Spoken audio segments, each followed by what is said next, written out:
It all started on a crisp Saturday morning when I stepped outside to water my front lawn and immediately noticed something strange. A tall wooden fence had sprung up overnight, right on the edge of my property. At first, I thought I was imagining things. I walked closer, squinting at the bright, freshly painted wood, and felt my stomach twist. The fence wasn't just near my property line, it was on my property. My name is Olivia, and I've lived in this neighborhood for 5 years without much trouble. Sure, our HOA, headed by the ever-petty Karen, was known for its ridiculous rules, but I had always kept my head down. I paid my dues, followed the guidelines, and stayed out of her way. That changed the day I found her fence cutting through my backyard. I knelt down to double-check the old survey markers buried in the grass. There it was, a small rusted stake that clearly indicated the official property boundary. I wasn't wrong. Karen's fence had encroached a good 3 feet into my land. My blood boiled. Who did she think she was? I marched over to her house, my heart pounding harder with every step. Her manicured lawn and perfect flower beds mocked me as I rang the doorbell. I could already picture her smug expression. Within seconds, she opened the door, her platinum blonde bob styled into an unnaturally stiff helmet. She wore her usual uniform, pastel cardigan, pearl earrings, and an expression that screamed, "I own this neighborhood." "Olivia," she said, her voice sweet but tight, "to what do I owe the pleasure?" I didn't bother with pleasantries. "Karen, your new fence is on my property," I said, keeping my voice steady.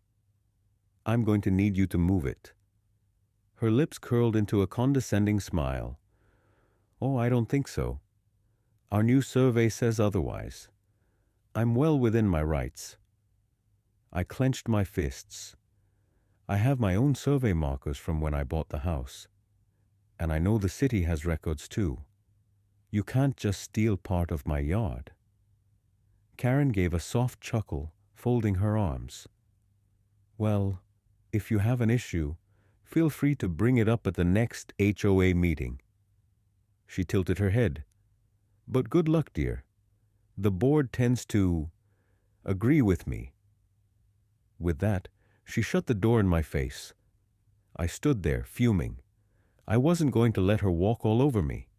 If she thought I'd roll over quietly, she had no idea who she was dealing with.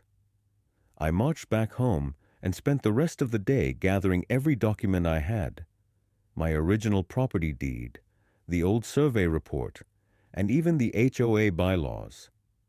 Karen had overstepped, and I was going to make sure she paid for it. What she didn't realize was that I wasn't the kind of person to back down. If she wanted a fight, I was more than ready to give her one. And this was only the beginning. The next morning, I woke up with a plan. If the HOA thought they could bully me, they had another thing coming. But first, I needed proof. I spent the day tracking down the official property records from the county's office.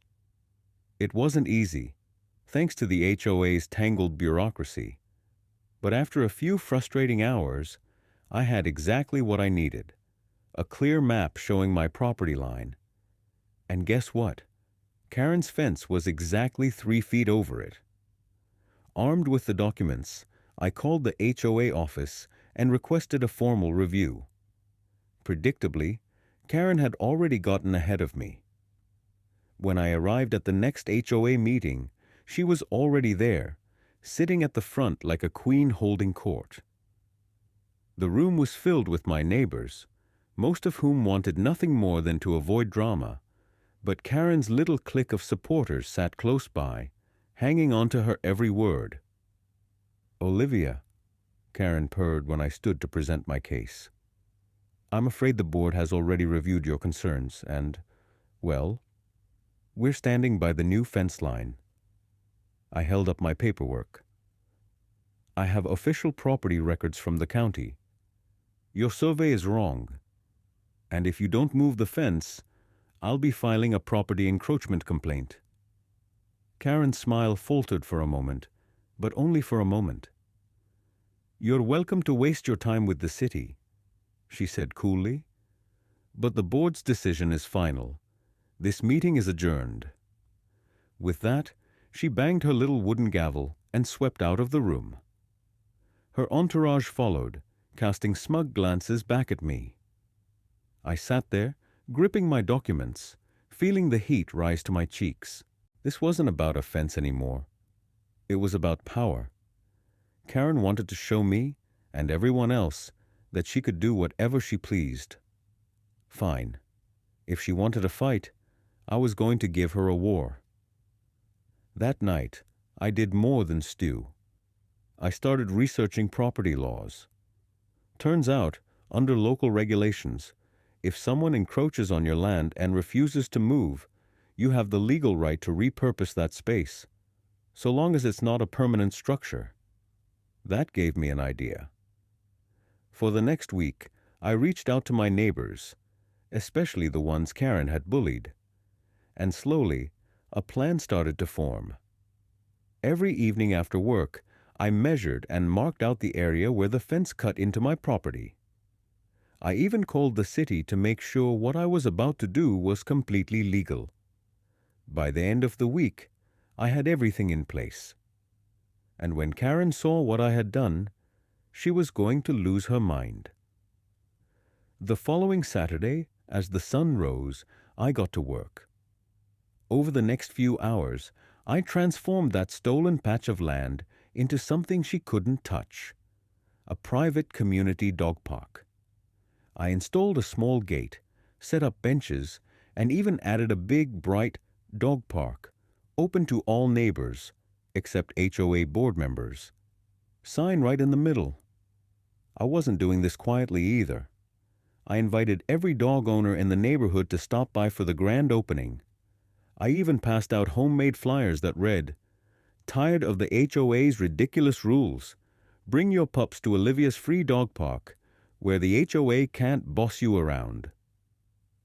By noon, half the neighborhood had shown up. There were dogs barking happily, kids laughing, and people lounging in the grass. It was pure chaos, and it was beautiful. When Karen finally emerged from her house, her mouth fell open. She stormed over, heels clicking on the pavement. "What do you think you're doing?" she hissed. I smiled sweetly. "Just using my land, Karen. It's perfectly legal." I checked. Her face turned an alarming shade of red. "You can't do this without board approval." "Actually," I said, holding up a copy of the city ordinance, "I can. And you can't stop me. Unless you want to explain to the city why you built an illegal fence." For the first time, Karen was speechless. I leaned in a little closer. "By the way, the park is free to everyone, except HOA board members, of course. House rules." She spun on her heel and stormed off, furious. But she wasn't done with me yet. I knew she would strike back. And when she did, I'd be ready. It didn't take long for Karen to strike back. By Monday morning, I had a fresh HOA violation notice taped to my front door. In big, bold letters, it read, "Unauthorized use of common area. Cease and desist immediately." Common area. That was a joke. It was my property, and I had the paperwork to prove it. But Karen was playing dirty, and I had no doubt she'd push every rule she could to get her way. Later that afternoon, I found out just how far she was willing to go. I returned home from work to find a city inspector standing on my lawn. Karen, of course, was right beside him, wearing her usual smug expression.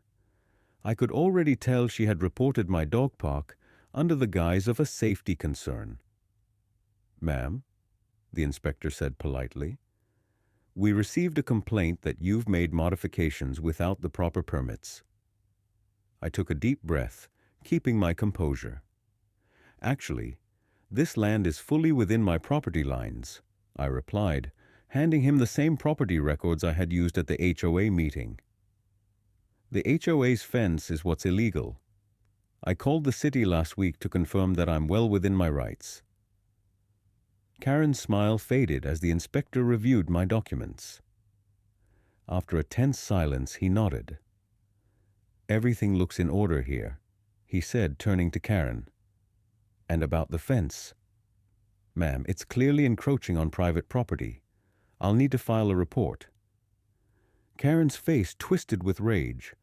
"This can't be right. She's disrupting the community."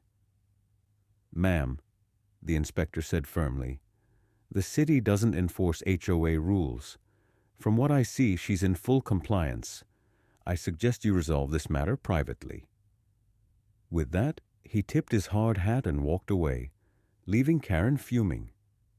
I couldn't resist.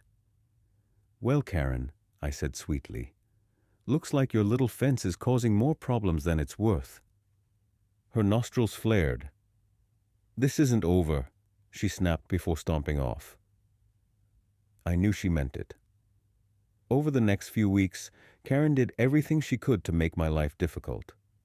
First, she sent out a mass email claiming that my dog park was attracting dangerous animals, which was laughable, considering most of the dangerous animals were golden retrievers and poodles. When that didn't work, she tried to impose a new noise ordinance aimed directly at my weekend dog meetups. Luckily, most of my neighbors loved the park, and they weren't afraid to push back. By the time the next HOA meeting rolled around, Karen had lost more support than she gained.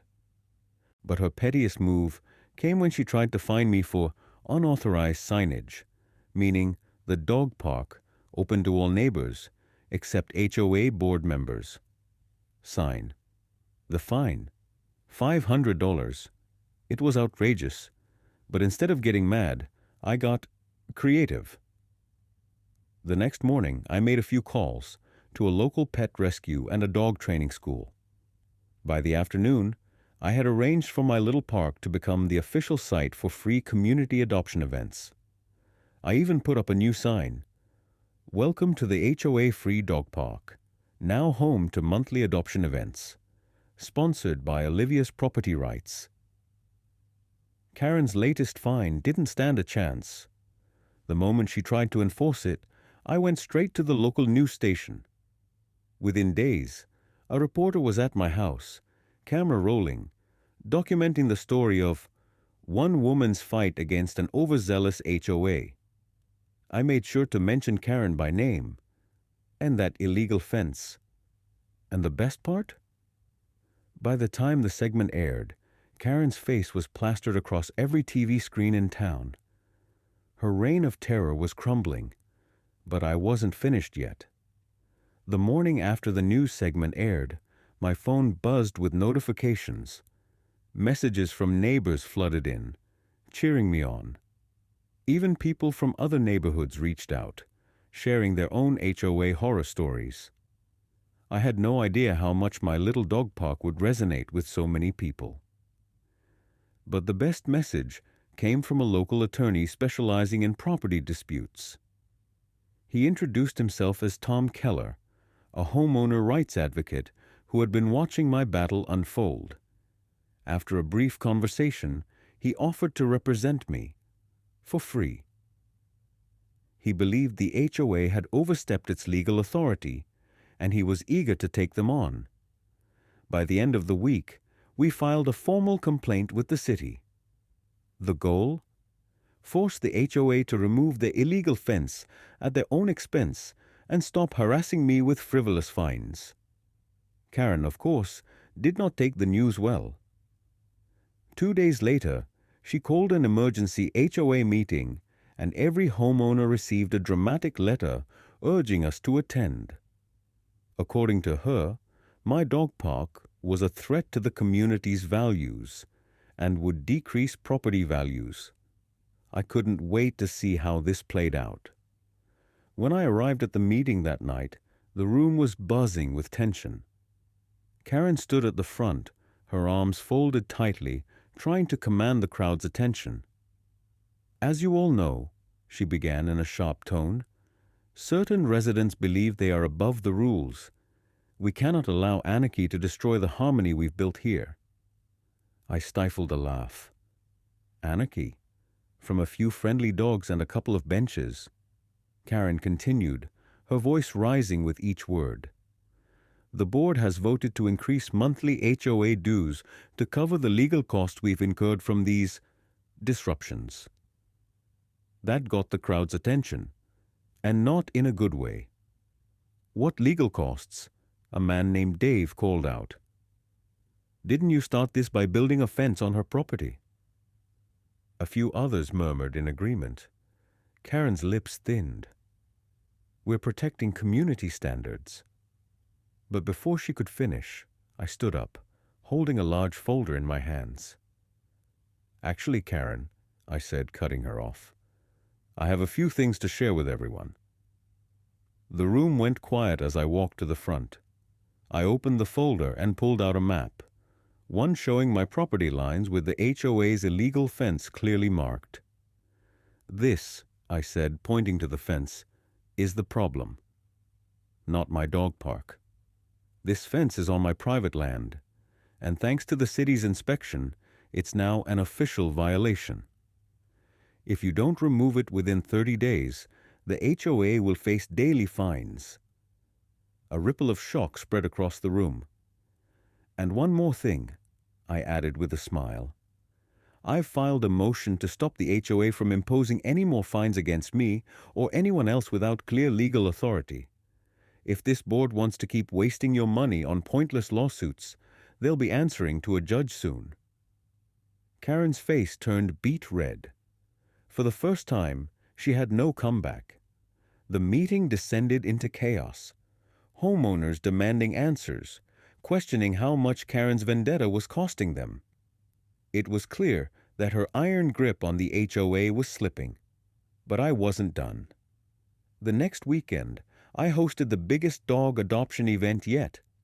I brought in food trucks, set up a play area for the kids, and even had a local vet offer free pet checkups. Over 20 dogs found new homes that day. And right in front of the illegal fence, I set up a giant banner that read, "Proudly sponsored by Olivia's Dog Park, where community comes together." By the time the HOA realized what was happening, it was too late. The entire town was celebrating, and Karen, she was nowhere to be seen. Her power was crumbling, and I was just getting started. The Monday after the adoption event, I woke up to a pleasant surprise. An official letter from the city zoning board. The ruling was crystal clear. The HOA's fence encroached on my property and must be removed within 30 days or face substantial daily fines. I stood on my porch, sipping coffee while reading the letter. The sweet taste of victory was sinking in. For months, Karen had tried to make my life miserable. But now, the law was on my side. That same afternoon, I made several copies of the ruling and personally delivered them to every HOA board member. I wanted them to know this fight wasn't over. When I reached Karen's house, she opened the door with her usual scowl. "You can't keep this up forever," she snapped, glaring at the letter in my hand. "Oh, I think I can," I replied sweetly. "By the way, you have 30 days. Tick-tock, Karen." Her mouth opened and closed like a fish gasping for air. She slammed the door in my face. Victory tastes better when served cold. Over the next week, I saw cracks forming in Karen's reign. Homeowners who once followed her without question began turning against her. One day, my neighbor Dave, who had always been neutral, knocked on my door. "Olivia," he said, leaning against the doorframe, "a few of us have been talking. We're sick of how Karen's running things. She's using our money to settle personal grudges." I raised an eyebrow. "And?" He smiled. "We're organizing a vote to remove her as HOA president." I grinned. "Count me in." Karen, of course, didn't go down without a fight. The day of the recall vote, the community center was packed. Homeowners who had never attended a meeting showed up, many thanks to the awareness our dog park events had raised. Karen stood at the front of the room, trying to rally her supporters. "I've worked tirelessly to protect this community," she barked. "Without my leadership, property values will plummet." A few people clapped half-heartedly, but most simply rolled their eyes. The tide had turned. When it was my turn to speak, I walked to the podium holding a binder, one filled with evidence of her abuses. "I'm not here to make speeches," I began. "I'm here to show you the truth." I laid out everything. Photographic proof that the fence was built on my land. Financial reports showing how much money Karen had spent on legal battles. Testimonies from neighbors harassed over minor violations, like leaving trash cans out a day too long. By the time I finished, the room buzzed with anger, not at me, but at Karen. "Let's vote," Dave said, stepping forward. The results weren't even close. 83% voted to remove Karen as HOA president. When the announcement was made, Karen stood up and stormed out of the room without a word. Her reign was over. In her place, the community elected Dave, someone reasonable, fair, and best of all, dog-friendly. One of his first acts as president? Approving the dog park as a permanent community fixture. A week later, I stood by the dog park's new entrance gate, one with a plaque that read, "Olivia's Dog Park, a place for everyone." The HOA had not only removed the illegal fence, but also funded improvements to the park. We added shaded areas, new benches, and even a splash pad for the dogs to play in during summer. The community transformed. Neighbors who once barely spoke began bonding over their love for animals. What started as my personal battle against a petty HOA president turned into something bigger, a movement for fairness and kindness. One day, as I was refilling the park's water station, I noticed a familiar face hovering near the gate. Karen. Gone was her usual arrogance. She looked smaller, defeated. "I suppose you're here to tell me, 'I told you so,'" she muttered. I smiled, but my words were kind. "No, Karen. I'm here to remind you that communities work best when we support each other, not tear each other down." For once, she had no snarky reply. With a sigh, she turned and walked away. As I watched her leave, a golden retriever puppy bounded over to me, wagging its tail. I crouched down, scratching behind its ears. The HOA may have tried to push me around, but in the end, I won. Not just for myself, but for the entire neighborhood. And I had a happy, tail-wagging community to prove it. The weeks after Karen's removal as HOA president felt like a breath of fresh air. The tension that once choked the neighborhood began to lift, and people who used to keep their heads down were finally speaking up. It wasn't just about my dog park anymore. It was about reclaiming our community. With Dave leading the HOA, things began to change quickly. He wasn't just a figurehead. He genuinely cared about making the neighborhood better for everyone, not just enforcing petty rules. His first act as president was to approve my dog park as a permanent community fixture, and with the city's support, we received additional funding for further improvements. I threw myself into expanding the park, making it a place the entire neighborhood could enjoy. We added a small agility course, a shaded play area, and a water fountain for both dogs and humans. I even convinced a few local businesses to sponsor the park, ensuring it would remain open and free for everyone. It was no longer just my victory. It was a win for the whole neighborhood. Karen, however, wasn't taking her fall from power well. Rumors swirled that she was trying to regain control by manipulating a few of her remaining supporters. She still had influence, but her days of unchecked power were over. One afternoon, as I was planting new flowers along the park's pathway, I spotted Karen lingering at the fence line. She wasn't wearing her usual air of superiority. She looked lost. Against my better judgment, I walked over. "Karen," I said, keeping my voice even. She glanced up, her expression unreadable. "I see you've expanded your little project," she said, though her tone lacked its usual venom. I smiled, brushing the dirt from my hands. "It's not just my project anymore. It's the community's. And despite everything, you're still welcome to enjoy it." For a moment, Karen's face softened, just a little. But the walls she had built around herself were too thick to come down easily. With a small, bitter nod, she turned and walked away. I wasn't expecting an apology, but part of me wondered if losing her power had finally made her realize how much damage she had caused.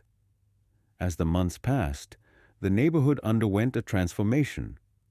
With the dog park thriving, other community events started popping up.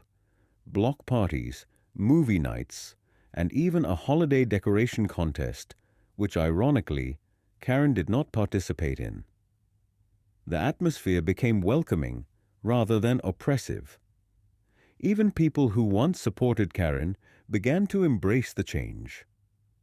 The fear of receiving random fines or facing public humiliation over small infractions was gone, and a sense of pride returned to our streets.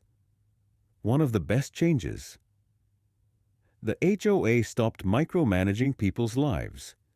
Dave led with transparency. Every meeting was open to homeowners, and major decisions required community votes. It was everything an HOA should be: fair, balanced, and community-driven. And then came the final blow. I had almost forgotten about the legal battle regarding the fence until I received a certified letter from the city. The HOA was officially ordered to pay for all legal fees and compensate me for the unlawful use of my property. The amount? $25,000, enough to cover my expenses and then some. When I told Dave, he insisted on using some of the HOA's reserve funds to expand the dog park even further, adding benches, a community garden, and a play area for kids. I couldn't say no. The irony wasn't lost on me. Karen's own stubbornness had directly funded the park's success. One morning, as I walked through the park, I couldn't help but marvel at how far things had come. Dogs chased each other through the agility course. Children laughed on the playground, and neighbors, once strangers, were chatting like old friends. I had never intended to become a symbol of change, but standing there, I realized I had built something lasting. A place where people felt welcome, regardless of how big their dogs were. Just as I was about to leave, a familiar voice interrupted my thoughts.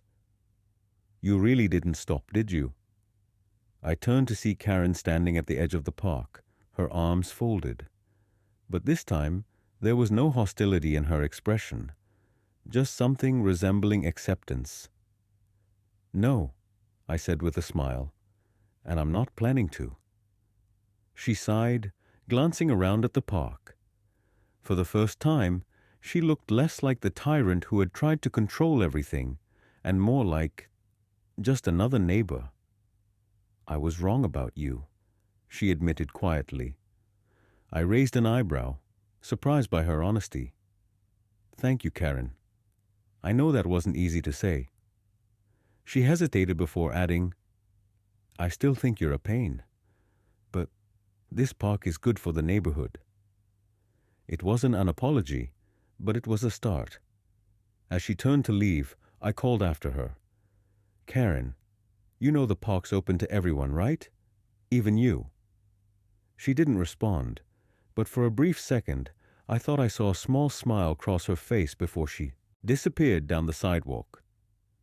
That evening, as the sun dipped below the horizon, I stood at the park's entrance beneath a brand new sign: Olivia's Dog Park, where every tale is welcome. The HOA had tried to break me, but instead I had rebuilt the community, and in the process found something even better than revenge. A place where everyone, even the ones who doubted me, could finally feel at home. And that, to me, was the sweetest victory of all.